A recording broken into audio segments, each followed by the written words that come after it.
Welcome back to our podcast, Lead the Stack, where we focus on the future of financial services and technology.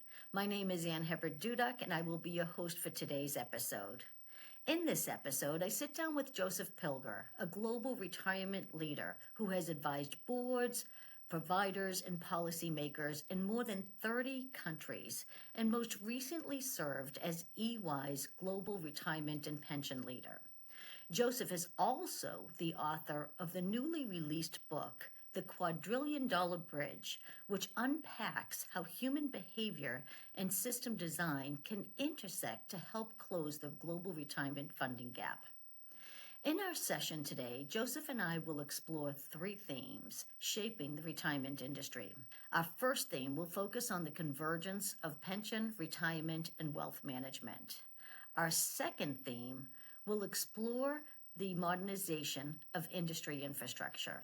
And our third theme will focus on the customer experience, how providers build trust, stay relevant, and make advice more accessible. So let's go ahead and get started. So Josef, thank you so much for joining us.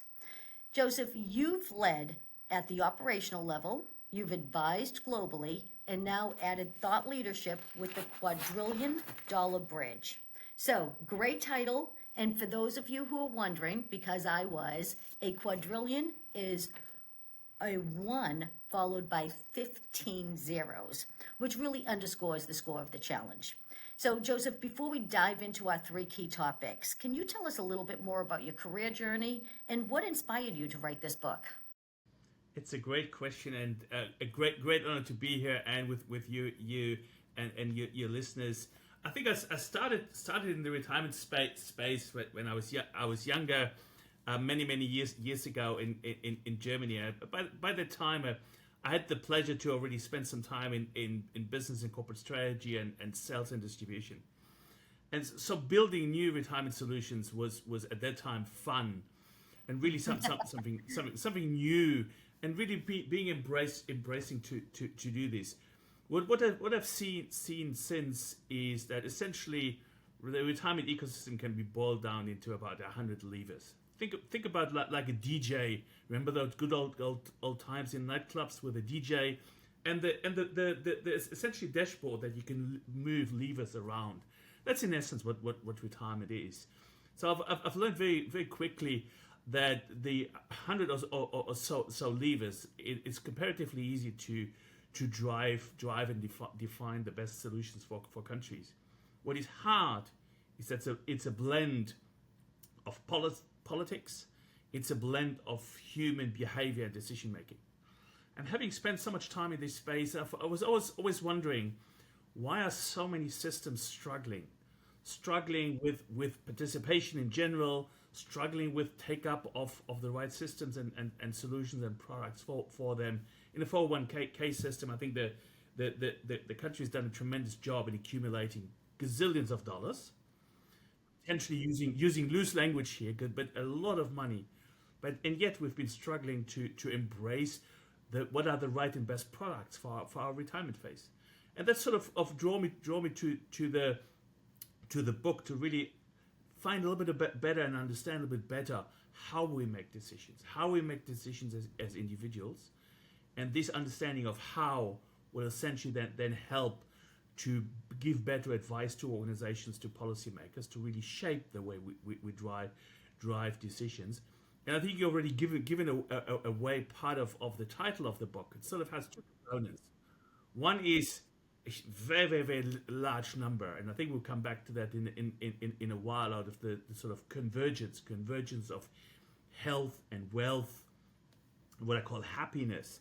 But to be able to fund that, we need a truckload of money. And I was just simply running out of numbers that people understand after a trillion, sort of a quadrillion. But it's essentially a substantial challenge from a financial perspective. And then so the second part of the title is, what do we need to do to actually drive change? And in essence, it's about building bridges. For those in the US, the large bridges in San Francisco, Golden Gate is to me sort of And you will probably see in the title, it's supposed to be a mini version of the Golden Gate. But in essence, it's about how do we build bridges between different stakeholders, between consumers and products, consumers and providers. How do we build bridges? That's sort of in essence. And I think I'm sure we're going to get a little bit more deeper in some of those elements. But that's in essence what it is. And I think last point from my end in that regard, for me, I've made a career out of this, so I can do well with this, but I can also do good. And I think sort of really driving a purpose-driven initiative to me makes a lot of sense. So whatever I do is I drive change that help people worldwide. That's great. Joseph, I knew you in the United States. That's where we first met. I talked to you last week in Germany. Today you're in London. As I noted in my intro, you've worked across 30 countries. Which country do you think is closest to building those bridges? Which one's the most receptive? I think it's a very, very tough question. And in essence, when I personally look at it, and the answer is probably nobody has done it in a perfect way. And I think when you look at those 100 or so levers, it has a couple of different components. When you look at a country where I live at the moment in Australia, has done a tremendous job with a mandatory savings. And in very simple terms, when you look at the population, that is, I don't know exactly what the best US state is, but probably somewhere, not to be harsh to Florida, but to a size of Florida, where about 25 million people have been able in a comparatively short period of time over the last 30 odd years, accumulating $3 trillion in assets. So that's been a fantastic element. But we're similarly struggling with the whole aspect of how can we now move into post-retirement decisions. So we haven't really gotten that right. When you look at certain countries, for example, I've worked for the government in Hong Kong, where they've really been able to condense and bring all the administration into a shared administration or shared services organization, a shared industry utility. That is really dramatically is going to drive down cost. So that's been quite helpful. On the other hand, you see some of the Nordics, you see the Netherlands, who are always scoring quite high. They're from a cultural perspective, by nature, very much have far more a cohesive social culture. And to me, without sounding political, that very much depends on the country, the nation, what the population values most. So I don't think that anybody has it really perfectly right, because ultimately we talk about human behavior. And that human behavior is overlaid by political context that has evolved over centuries. And when I personally look at having spent some time in Germany, Germany is struggling with investment in shares and bonds, where the United States, countries like Australia, are struggling to embrace annuities. It's very, very hard to generalize who has it really right. A lot to think about there. And I think it's a great transition to our first theme, which is pension, retirement, and wealth convergence. You talked about accumulation and now decumulation. And what we're seeing is this increasingly converge. At Hentian, we've helped firms modernize platforms to bring wealth and retirement together, breaking down those silos of legacy system. From your global perspective, how's this playing out? I know that personally, I was very, very focused on accumulation, and my retirement assets were very segregated from my wealth assets. And now as I look to the future, I think about decumulation and converging those assets. So talk to us about what's happening there. I think take a step back and think about how we as human beings think. I think in the good old days when I started my career, we used to call this cross-selling. Really being able to cross-sell different products into the same customers. But from a customer perspective, they have mentally different pots. And consequently, there might be a pot for wealth, there might be a pot for health and post-retirement healthcare. There might be a pot for fun. But ultimately, when you go back to basics, psychology, nobody in most of the audience will know Maslow's pyramid, or so-called pyramid of needs. All of those, there's nowhere in that pyramid that talks about money. I always say nobody actually, very, very few customers will have a need, for a primary need, for money or retirement product or wealth product. They do this because they want to achieve a purpose, an outcome. And I think what we're increasingly seeing with the trend over the past two or so decades, where we focus and become more customer centric, started to listen more to customers, we actually see that for them is they can currently make all of these decisions. And they may sit there, and I've outlined that in the book a little bit, is we make myriads of decisions and micro decisions about our finances every day. And it may be as simple in the morning, you really wonder, should I go to Starbucks and spend $5 on a coffee, or should I save this coffee because I would be better off because I have to upgrade my car, or I need to save more for retirement. And I think those kind of decisions really people drive, and that's what we see in terms of convergence. People are actually seeing increasingly that when I have a conversation with you, and at different ages, it's different things that resonate. Funny enough, the more I understand about Gen Z these days, I think Gen Z is far more retirement aware than maybe I have been. But it's all about having the same conversations and thinking about how can I meet you where you are, and you as a customer already think and act in convergence. As an industry, it took a little bit longer to bring the systems and technology and bring everything together. There's the systems and technology, and then there's the advice aspect of it also. What do you see? Do you see any risks, or what should providers be thinking about, or what don't they want to lose as they blend wealth and retirement services? I think to me there's an obsession on product, and I want to sell you something. I think people in these days where we have devices, and we have ChatGPT is never far away. I can ask, and speaking at a conference last week, where people say, and even this financial advisors say, customers come back to me, they get a quote from you, a piece of advice from you, and they run it through ChatGPT. What does it say? Is this good? Or what you see financial influences, they ask there, good or bad. I'm not going to go into the details. But ultimately, that aspect means that product obsession is dangerous. And to me, the question is, who are you? Are you a trusted advisor that is almost becoming my AI, my trusted agent? And that's, I think, to me, the biggest thing people can lose is trust.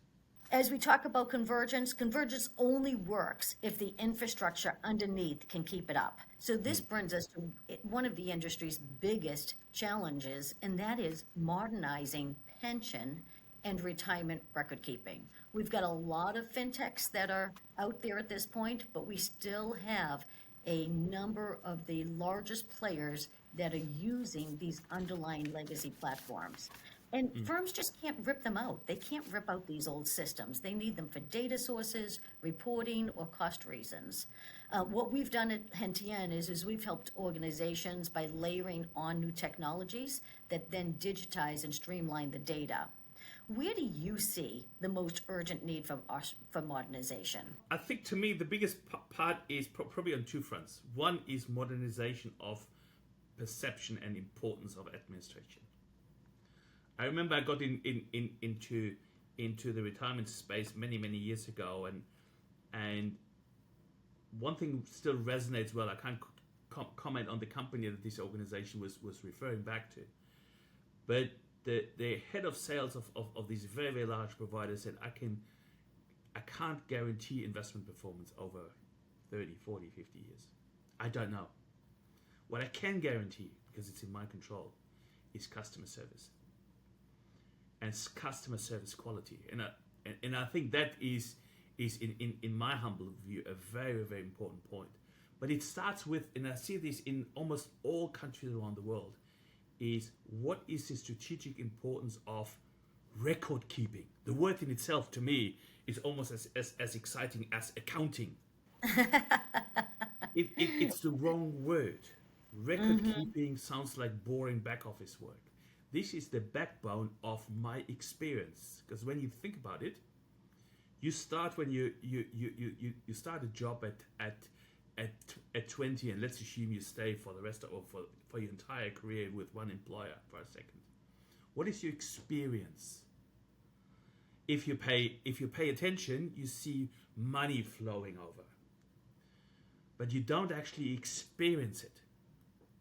What you experience is, at the moments that matter, 2 or 3 times in your life, you have a problem. You want to have it sorted. And we're still carried away by the 1980s or 1990s obsession with answering phone calls within 3 minutes.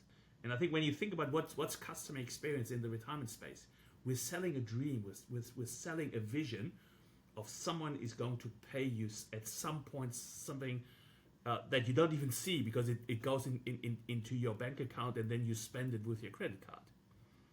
So you actually don't really experience the retirement space. What you experience is the time when you call and those moments that matter. So I think point number 1 is we need to understand and change the culture and importance of administration and record keeping. And the second part is, and I think that was really clear for me in some discussions I had last week, is there are 2 different styles of organizations. One said a completely replatforming cost me, or takes me 3.5 years. Completely from starting to finish switching off the old system. And several of the other panel discussion members said, oh, we're doing this over 10. And when you think about it, is by the time you start such a large scale project, you probably have already been on the journey for 6 months to go through governance and processes. So by the time you actually finish, 10 years later, the initial technology piece that you implemented is already outdated. And I think what this creates is almost a cascading effect. And I think part of the second point I would really hope we can address is, to me, who are we? What's our core competence? And please don't say product, because I can copy that very, very quickly. But our core competence is we run data. We have customers, of course, and customer interactions. And we hopefully have good investment performance. And we hopefully have good products. But what differentiates is really being able to say, I have great experience that I can deliver to you. And that level of experience boils down to data, technology, and interactions. That's what we are. We are a mass transaction business. And we are a tech business. And I think we're not acting like that. At least most of us in the industry don't act like we are a technology-driven business. Joseph, I loved how you framed really what we should be thinking about is data, technology, and the interactions, which means to me the interactions of the whole customer experience, the third theme that we want to talk about. And customer experience, as you noted, has really become the differentiator. We touched upon ChatGPT. I'll tell you, I've named my ChatGPT. I confer with my ChatGPT all the time. Even, my son is going through a job change, and I'm looking at ChatGPT, what he should be doing with his rollover assets, which are very, very minimal right now. But it is all about building that trust. So how do you see retirement providers evolving the customer experience to deliver the personalization and really to stay up to date with some of these AI technologies and interactive, dynamic scripting that's taking place? I think what we do, I personally see in most, if I generalize, I don't have 100% overview of all the providers all the time. But what I personally see, I call it baby AI. what I actually see implemented. I don't think it's I love AI it. in most cases. What it is essentially 10 years ago, if you would have done the same thing, you would have called it innovation. You would have embraced, or you would have called it digital or automation. So a lot of what I personally see these days is actually AI that is not really embracing an AI strategy. It's individual use cases that people drive and implement in a place where automation should have taken 90% of the issues. So I personally don't see that the industry really truly embraces AI. And I think what I personally don't think is that we have a true AI strategy. Because when we think about, probably shows a little bit my age. I remember in 2001, everything was called E. And That's right. I remember. digital came afterwards. Nobody talks about E anymore because we are all so used to going online and doing things online. And when I personally think about, and I think in the book I tell a bit of a story of how I got to become an Amazon shopper. I've never before in my life was an Amazon or an online shopper. But to me, I think what we can learn from other sectors very, very well is what's important to you. I think that whole customer experience is really focusing on and how do you embrace elements? How do you embrace intelligence of online music platforms or TV platforms and so on that actually help you make decisions, that nudge you? And I think the most successful elements that I personally see is in this machine-human interaction, in really being able to, and outline this in the book a little bit in terms of focusing on things like financial advice. I think we all probably still need the human touch. But when we all go back to our school days and remember those teachers that were the most successful teachers, those are the ones who got us enthusiastic, they got us disciplined, they got us focused, they got us engaged in topics that we all hated or that we didn't necessarily love, unless we had a couple of nerds. But as part, I think if you get this online-offline interaction with AI, with technology right, that's where I personally sense the next few decades are going. And I think that's where I see the greatest value. I see great value in analytics. You noted it's slow, but is it slow not just because of legacy systems, but more because of regulatory compliance reasons? So when I think of my ChatGPT, who I've named Miles, he's very affirming to me. He gives me advice all the time. So are we faced with more compliance regulatory issues when we think about this type of dynamic scripting and customer experience in the retirement world? I would say yes and no. I think to me, I always smile when I hear we are so much suffering from regulation and compliance. So if you have good technology, and I can talk to a few clients who say it's not a big problem. It takes us a day to completely implement a new product because it's all automated. It's in the latest environment. To me, part of it is because we have so much legacy in so many different spots that hold us back. Is it new? Is it something that we need to think about? And do regulators need to be mindful? The answer is absolutely. But in my humble view, this whole aspect of we are so regulated. I always say go on Amazon and sell us a bad product. That's when you're going to experience what regulation means. You're going to get penalized with millions of negative comments in a nanosecond, and you will never do business ever again. We are nowhere near that. Worst part is you might get a big fine, investigation, and you might have to pay someone $100 million in compensation or something. But I think we've never really thought hard around what is actually the root cause. What's the root cause of why we're complaining, and why is regulation so difficult? It is difficult because we have lots of old legacy systems and technology. That translates today in lots of legacy behavior, lots of compliance challenges. So I think that to me is where the root cause lies. The regulation, and I always say one of the least regulated industries worldwide is Hong Kong. And I remember I spent a fair amount of time there. And when you ask people, they say, oh, regulation is so brutal, it's so hard. It's all relative. And I think it's very much when you ask someone in Florida in the middle of winter, is 50 degrees Fahrenheit cold? The answer is absolutely, it's freezing. People in Alaska will be running around in shorts. So it's all a matter of perspective. It's all a matter of perspective.